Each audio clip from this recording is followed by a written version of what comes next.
Assalamualaikum, hai semua. Masih di catatan istimewa. Sebuah pertarungan antara pasukan Napoleon dan koalisi lawan di Eropa terus berlangsung selama bertahun-tahun. Napoleon Bonaparte merupakan seorang jenderal yang sangat berpengaruh dan berhasil memperluas kekuasaan Prancis di Eropa pada awal abad 19.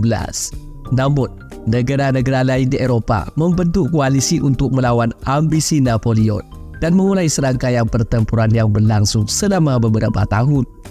Pertempuran-pertempuran yang terkenal antara lain Pertempuran Austerlitz, Pertempuran Borodino, dan Pertempuran Leipzig. Namun konflik ini berakhir pada Pertempuran Waterloo pada tahun 1815, di mana pasukan koalisi yang dipimpin oleh Inggris, Belanda, dan Prusia berhasil mengalahkan pasukan Napoleon dan mengakhiri kekuasaannya. Dari semua peristiwa ini merupakan lanjutan sebuah ambisi besar Napoleon pada abad itu. Apa alasan Napoleon ingin kuasai Eropa? Berikut kami ulas seputar alasan Napoleon ekspansi wilayah Eropa versi catatan istimewa. Bagi kamu yang penasaran, tonton sampai habis.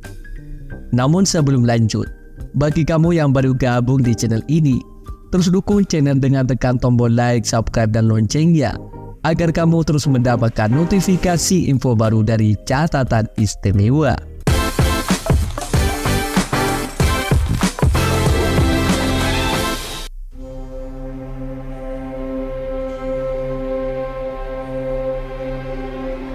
Era Revolusi Prancis, Napoleon Bonaparte adalah seorang jenderal muda yang berbakat dalam militer, yang mendapatkan ketenaran dan pengakuan melalui keberhasilannya dalam pertempuran selama Revolusi Prancis. Pada tahun 1799, Napoleon memimpin kudeta yang dikenal sebagai Kudeta 18 Brumaire yang menggulingkan direktorat dan membentuk konsulat. Sebagai konsul pertama, Napoleon mengambil alih kekuasaan dan menjadi salah satu pemimpin tertinggi di Prancis. Pada tahun 1804, Napoleon dinobatkan sebagai Kaisar Prancis dengan gelar Napoleon I. Sebagai Kaisar yang melanjutkan upaya ekspansi Prancis dan memimpin pasukan dalam serangkaian perang yang dikenal sebagai Perang Napoleon. Ia melakukan reformasi dalam bidang hukum, pendidikan, dan administrasi, termasuk pembuatan Kode Napoleon yang menjadi dasar hukum modern di banyak negara. Napoleon berhasil menguasai sebagian besar Eropa dengan memenangkan pertempuran-pertempuran dan mengalahkan negara-negara lawan dalam Perang Napoleon, seperti Italia, Jerman, dan Spanyol.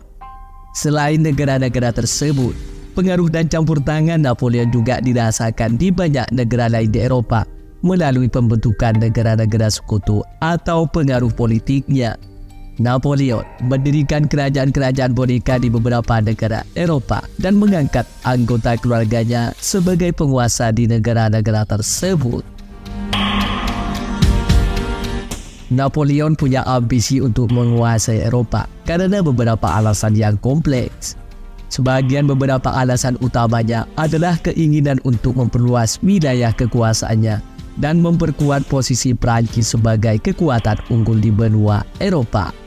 Napoleon percaya bahwa dengan menguasai Eropa, ia dapat menciptakan stabilitas politik dan ekonomi yang lebih besar di wilayah tersebut.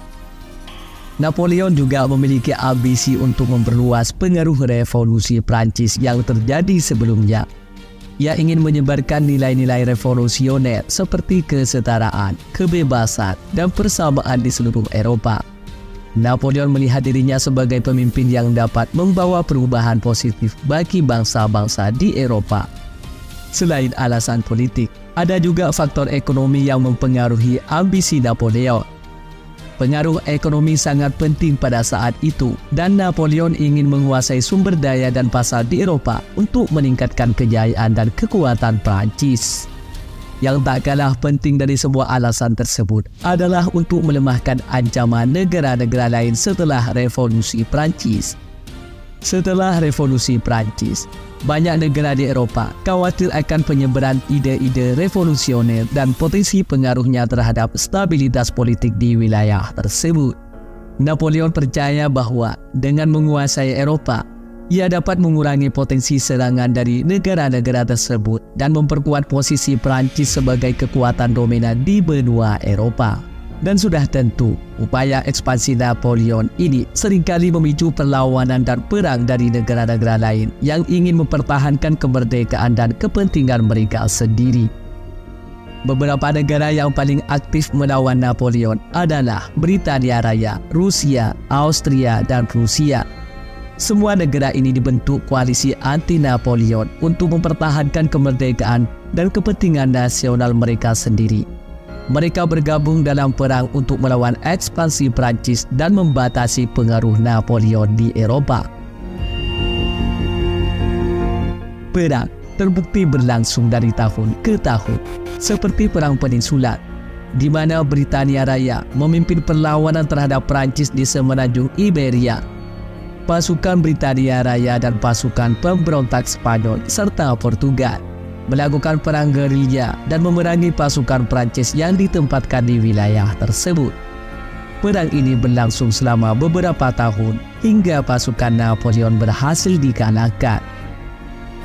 Selain itu, invasi Rusia. Ketika itu, Napoleon melancarkan serangan besar-besaran ke Rusia pada tahun 1812 dengan tujuan menghancurkan pasukan Rusia dan memaksa Tsar Alexander I untuk menyerah. Namun, serangan ini berakhir dengan kegagalan yang besar. Pasukan Napoleon terjebak dalam musim dingin yang keras dan serangan balik pasukan Rusia menyebabkan kehancuran besar-besaran bagi pasukan Prancis. Invasi Rusia menjadi titik balik dalam perang melawan Napoleon. Kemudian dalam pertempuran Waterloo. Pertempuran Waterloo pada tahun 1815 adalah pertempuran terakhir Napoleon.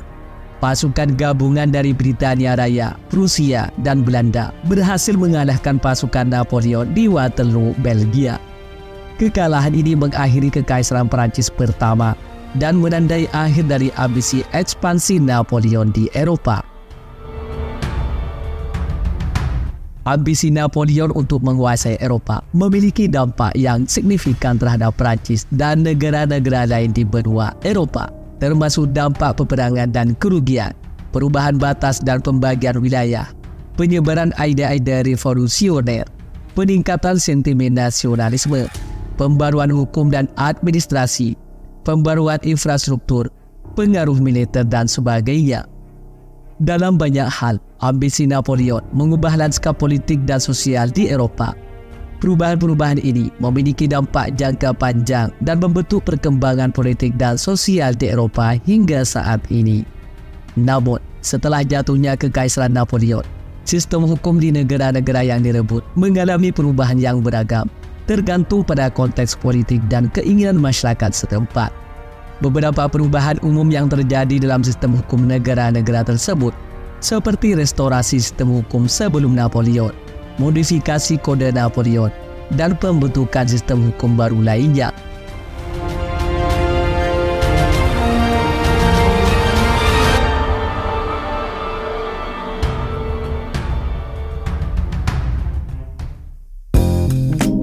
Demikian seputar alasan Napoleon ekspansi wilayah Eropa versi catatan istimewa.